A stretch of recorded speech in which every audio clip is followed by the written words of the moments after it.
Hello students, আমি তোমাদের পলাশ sir. আজকে আমি তোমাদের জন্য যেই টপিকটা নিয়ে এসেছি সেটা হচ্ছে ভগবদ গীতা থেকে পাওয়া পড়াশোনা সম্পর্কে 7টি টিপস। সবার প্রথমে আমি একটা ডিসক্লেইমার দিয়ে নিতে চাই, কোনো বিতর্কের জায়গা তৈরি করো না এখানে। আমি এখানে কোনো ধর্মগ্রন্থ হিসাবে জিনিসটার থেকে আলোচনা করছি না, এটা তোমাদের সবার কাজে লাগবে। একবার একটু শুনে নিলে তোমরা বুঝতে পারবে যে এটা প্রত্যেকের জীবনে কতটা ইম্পর্টেন্ট।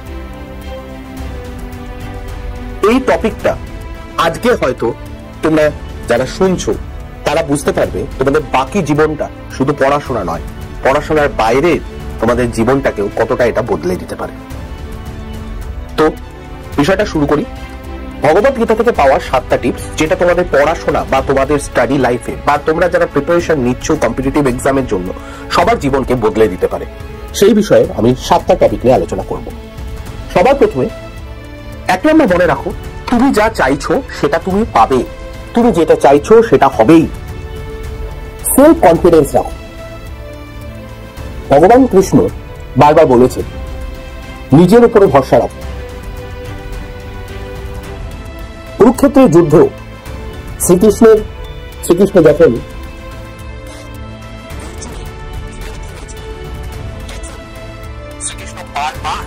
অর্জুনকে বলেছে নিজের উপরে ভরসা রাখো, তুমি পারবে। এবং এই জিনিসটা আমাদের পড়াশোনার ক্ষেত্রেও প্রচন্ড পরিমাণে ইম্পর্টেন্ট। আমাদের নিজের উপরে ভরসা রাখতে হবে। আমাদের ভুললে চলবে না যে আমরা যেটা চাইবো সেটা যদি আমরা পুরো ডেডিকেশন দিয়ে করি তাহলে আমাদের কেউ কোনোদিনও থামাতে পারবে না। আগে নিজের মধ্যে সেই কনফিডেন্সটা তৈরি করো, যে কনফিডেন্স তোমাকে এগিয়ে নিয়ে যাবে, যে কনফিডেন্স তোমাদের বাকি 100, 1000, লাখ স্টুডেন্টদের থেকে আলাদা করে দিতে পারবে। নিজেকে সেই পর্যায়ে নিয়ে যাও, নিজের ভাবনা চিন্তা, নিজের সাবকনসিয়াস মাইন্ডকে সেই জায়গায় নিয়ে যাও, যাতে কোনো কিছুই অসম্ভব বলে আর না মনে হয়। নিজের পড়াশোনাটাকে ভালোবাসতে শেখো। সেই জায়গা থেকে তুমি কি পাবে সেইটা ভেবে নিজের লক্ষ্যটাকে স্থির করো, তাহলে দেখবে তুমি যা চাইছো সেটা পাবে। দ্বিতীয় পয়েন্টে মাথায় রাখতে হবে নিজের কর্ম করে যাও। একটা ছোট্ট গল্প বলি। একজন সাধু কাছে 2 জন ব্যক্তি এসছে। তারা 2 জনেই চায় বড়লোক হতে। বর্তমান যে অবস্থা তাদের, দারিদ্র অবস্থা, সেই অবস্থা থেকে বেরিয়ে আসতে চায়। সেই সাধু 2 জনকেই একটা জায়গা জঙ্গলের মধ্যে নির্দেশ করে দিয়েছে এবং বলেছে তোমরা 2 জনে অল্টারনেটলি, মানে প্রথম দিন যদি প্রথম ব্যক্তি ওখানে মাটি খোঁড়ে, দ্বিতীয় দিন দ্বিতীয় ব্যক্তি মাটি খুঁড়বে। এইভাবে তোমরা 10 দিন ধরে মাটি খোঁড়ো। আবারও বলছি, 10 দিন করে 2 জন অল্টারনেট ডেতে মাটি খুঁড়বে এবং বলছে যে তারপরে দেখবে তোমরা সেই ওখানে একটা গুপ্তধন পাবে, যে গুপ্তধন তোমাদের জীবন বদলে দিতে পারে। প্রত্যেকদিন এরকম নিয়ম করে অল্টারনেট ডেতে একদিন প্রথম ব্যক্তি, একদিন দ্বিতীয় ব্যক্তি সেখানে যায়।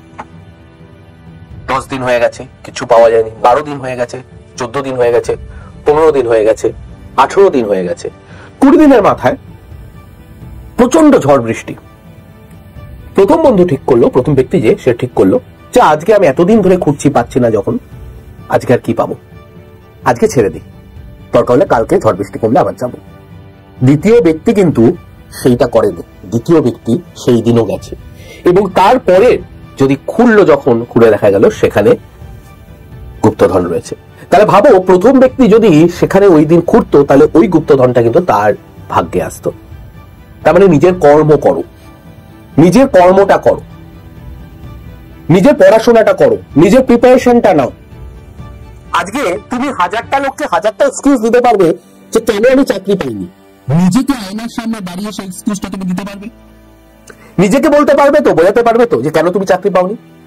নিজের মনে যাতে আফসোসটা তৈরি না হয় যে আমি আরেকটু প্রিপারেশন নিলে, আরেকটু পড়াশোনা করলে, আরেকটু এফোর্ট দিলে আজকে আমি চাকরিটা পেতাম, এই সুযোগটা দিও না।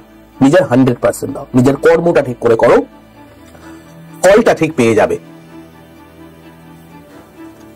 তৃতীয় পয়েন্ট, মনের উপর নিয়ন্ত্রণ করো। Control your mind. নিজের মাইন্ডকে কন্ট্রোল করো।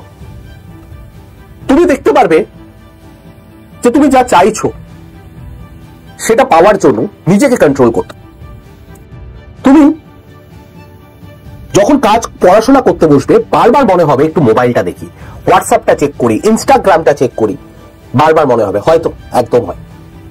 নিজেকে সেই জায়গা থেকে সরিয়ে আনার চেষ্টা করো, নিজের মনকে কন্ট্রোল করো। আমি এর উপরে আরেকটা ভিডিও বানাবো, যে ভিডিওটার মধ্যে আমি বলবো তোমরা কিভাবে নিজের মনকে কন্ট্রোল করতে পারো, তার 3টে উপায় কি। কিন্তু তুমি একটু ভাবো, যদি তুমি মনকে কন্ট্রোল করতে পারো, দেখো আমাদের জীবনে যেরকম 2 রকমের খাবার হয়, সাত্ত্বিক খাবার এবং তামসিক খাবার।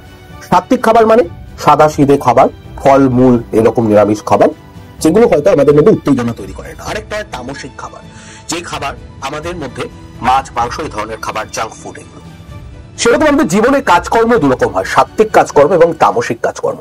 সাত্ত্বিক কাজকর্ম আমাদের হয়তো করতে ভালো লাগবে না, কিন্তু আমরা যদি একটু এফোর্ট দিয়ে করি তাহলে সেটা আমার ফিউচারকে অনেক সিকিউর করবে। তামসিক কাজকর্ম করতে খুব ভালো লাগবে, বন্ধুর সঙ্গে গল্প করা, প্রেমিক প্রেমিকার সঙ্গে গল্প করা, আড্ডা মারা, সিনেমা দেখা, এগুলো আমাদের করতে ভালো লাগবে। ইনস্টাগ্রাম হোয়াটসঅ্যাপ চেক করা, এগুলো করতে ভালো লাগবে, এগুলো তামসিক কাজ, কিন্তু এগুলো আমাদের ফিউচারকে ডিস্ট্রয় করে দেবে।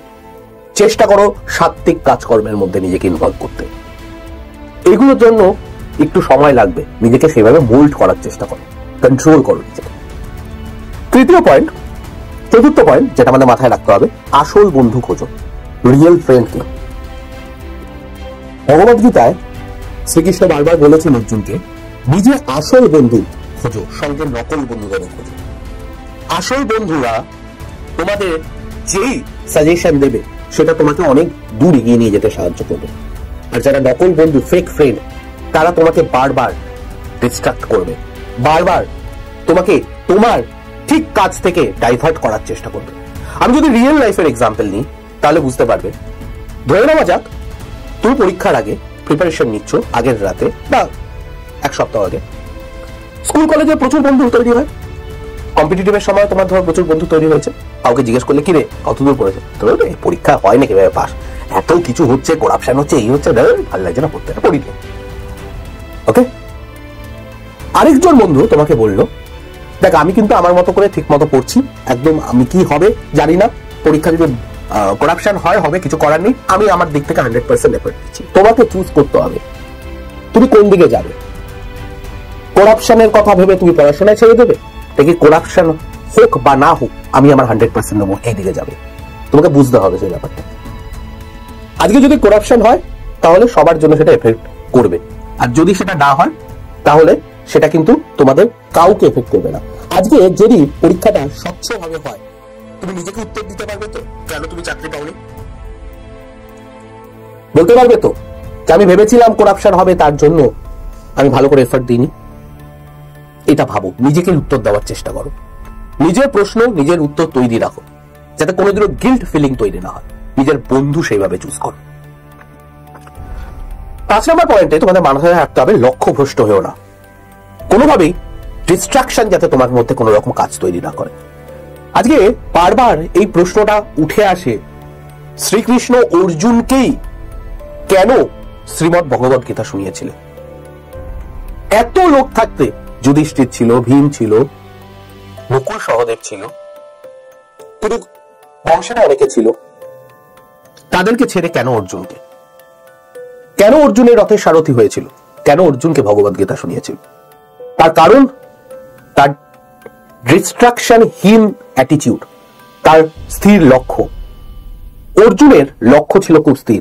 লক্ষ্য বলতে আমি কোথাও এইম করার কথা বলছি না।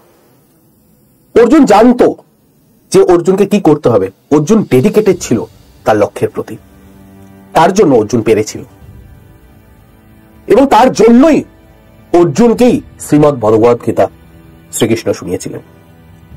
তোমাকেও নিজের লক্ষ্য ভ্রষ্ট হলে চলবে না, ডিস্ট্রাকশন গুলোকে কাটিয়ে উঠতে হবে।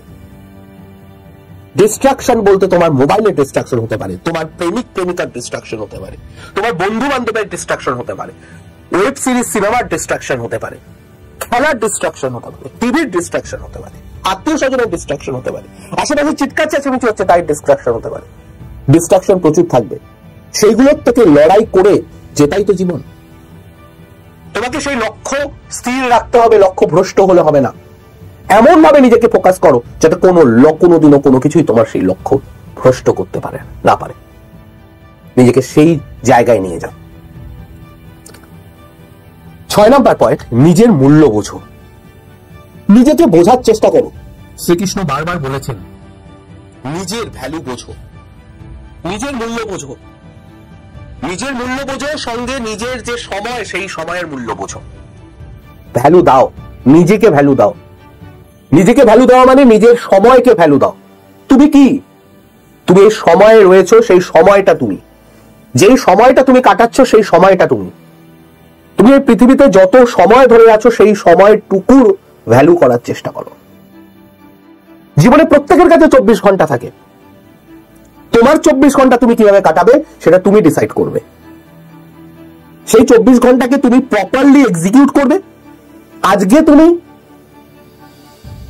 4 মাস পড়াশোনা করতে পারো, বা আগামী 40 বছর ধরে তার লাভ তুলতে পারো, অথবা এখন 4 মাস আনন্দ করতে পারো, পরবর্তী 40 বছর ধরে স্ট্রাগল করতে পারো। চয়েস তোমার। নিজের মূল্য বোঝো। তোমার এনর্মাস যে পোটেনশিয়াল আছে সেটাকে এক্সপ্লোর করার চেষ্টা করো। You can do anything and everything, এটা বোঝার চেষ্টা করো। দেওয়ালে লেখো I can do anything and everything. নিজেকে সেইভাবে এগিয়ে নিয়ে চলো। 7 নাম্বার পয়েন্ট এবং সবচেয়ে প্রবাবলি ইম্পর্টেন্ট পয়েন্ট, সময় চেঞ্জ হবে। আজকে তোমার স্ট্রাগল চলছে, সেই জায়গা থেকে তুমি বেরিয়ে আসতে পারছো না। তুমি দেখছো তোমার বন্ধু গার্লফ্রেন্ড নিয়ে ঘুরছে, তোমার বান্ধবী বয়ফ্রেন্ড নিয়ে ঘুরছে। তুমি দেখছো কোন বন্ধুর বাবার প্রচুর পয়সা, সে প্রচুর আনন্দ করছে, তুমি করতে পারছো না। তুমি দেখছো একজন হয়তো কোন রকম একটা চাকরি পেয়েছে, তার জন্য সে বিশাল ফুর্তি করছে, বিশাল লাক্সারি লাইফ ডিল করার চেষ্টা করছে, শখ করছে, তুমি পারছো না। তুমি বসে পড়াশোনা করছো, তোমার ফ্যামিলির অবস্থা ভালো না, কিন্তু তার জন্য তুমি হার মানছো না, তুমি লেগে আছো। মনে রাখবে, সাফল্য একদিনে আসে না, কিন্তু একদিন ঠিক আসে। সে একদিন তার লক্ষ্য নিয়ে গিয়ে চলো। সে একদিন যখন আসবে, তারপরে তোমাকে আর পেছনে ফিরে যাতে না তাকাতে হয়, তুমি যাতে বলতে না হয় যে কোনো একদিন আমি আরেকটু পরিশ্রম করলে পারতাম, সেই জায়গায় নিজেকে নিয়ে যাও। সময় বদলাবে, টাইম উইল চেঞ্জ। কোন একটা সিনেমায় রণবীর সিং বলেছিল, আমার সিনেমাটার নাম মনে পড়ছে না, আপনা টাইম আয়েগা। Yes, your time will come. তোমার সময় আসবে, সেই সময়টা আসবে, তার জন্য সময় লাগবে। সময় দাও, নিজেকে সময় দাও, নিজেকে পরিবর্তন করার সময় দাও, নিজেকে সেই জায়গায় দেখার জন্য সময় দাও। নিজের লক্ষ্য স্থির করো, কি করতে চাও। জীবনের সবচেয়ে বড় সমস্যা, আমরা লক্ষ্য স্থির করতে পারি না, সেই লক্ষ্যের প্রতি এগিয়ে যাওয়ার জন্য এফোর্ট দিতে পারি না, সেটা দাও। বাকি হাজার হাজার লোক যেটা পাচ্ছে না, তুমি যদি সেটা পারো, তবেই না তুমি বাকিদের থেকে আলাদা। আজকে সবাই যদি এভারেস্টের চূড়ায় উঠতে পারতো, তাহলে এভারেস্টের চূড়ায় যারা যারা উঠে তাদের নাম আলাদা করে খবরে আসতো না, তারা ইতিহাস তৈরি করতো না। তুমি WBCS পরীক্ষা দেবে ভাবছো, WBCS তাকে স্বপ্ন করো। WBCS টা এত সহজ হলে WBCS পাচ্ছে, তারা সেই সম্মান পেত না। এটা বাকি পরীক্ষার থেকে, বাকি জিনিসের থেকে আলাদা বলেই আজকে তুমি সেই স্বপ্নটা দেখতে পাচ্ছ, সেই স্বপ্ন দেখতে পাচ্ছ যে আজকে আমি পেলে আমি একটা সোশ্যাল রেসপেক্ট পাবো, এবং যারা পাচ্ছে তারা সেই সোশ্যাল রেসপেক্টটুকুও পাচ্ছে। তোমাকে বুঝতে হবে তুমি কি চাইছো, কেন চাইছো, তার ফিউচার কি। নিজেকে স্থির করো, নিজের প্রতি যত্ন নাও, নিজের সময়ের প্রতি যত্ন নাও, পড়াশোনা করো। আর বেশি কিছু বলবো না, আজকের ভিডিওটা এটুকুই রাখবো। ভালো থেকো, সুস্থ থেকো, নিজের পড়াশোনা ঠিক মতো চালিয়ে যাও। দেখা হবে নতুন কোনো ভিডিওতে। Thank you.